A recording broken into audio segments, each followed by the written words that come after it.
This is a video of my PIC simulation software for it's a PIC24 with a stopwatch running via ISIS. This is the actual schematic of the whole circuit. So you've got on the left hand side of this one is the PIC24 device. It's actually a PIC24 FJ128GA010, and then you've got on the right hand side is four binary coded decimal to 7 segment latch/decoder drivers for the screens and everything on the board. So I'll quickly show you another one. This is the latches for the screens as well, storing information as the data goes out, because obviously you've got, if I go to the main, you've got all these screens which link into just a couple of the ports there. So that controls all of those, stores the data and then outputs it as required. So this is, like I say, the screens. Left hand screens here is screen to give you a bit of information. So say if you've recorded a lap, when it's reset, if you're doing the count up or count down timer, things like that. And the right hand screens got the dots in the middle. This is minutes, seconds and tenth of a second storage.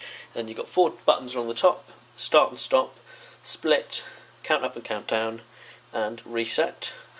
What to know, so I'll quickly stop the video and then I'll move over, go into the software, the MP Lab, which is using the C30 software with the ISIS Proteus simulation, and then I'll show the actual system running and everything going along. So I'm back in 2 ticks. So I'm now in the MP Lab software. It's all, code is all updated, ready to run. So if I click on the run button, you'll see that it turns on, high come up, and in the time screen you've just got the 0 because that screen will always be on, but these screens turn off to save power because obviously these will be zeros. So you'll see if I start up the routine, as this fills up and you then get values in those screens, it then turns the screens on to save. So obviously all these other screens are off to save power. I can actually store 8 lap times, so you'll see on the left simulates every one on there, simulates the lap times, and obviously I can stop it, and then I can press split and recall those lap times back, and it will store up to 8 lap times plus the stop time. It's also got countdown function, so you can set the value of the where to start from. So let's start from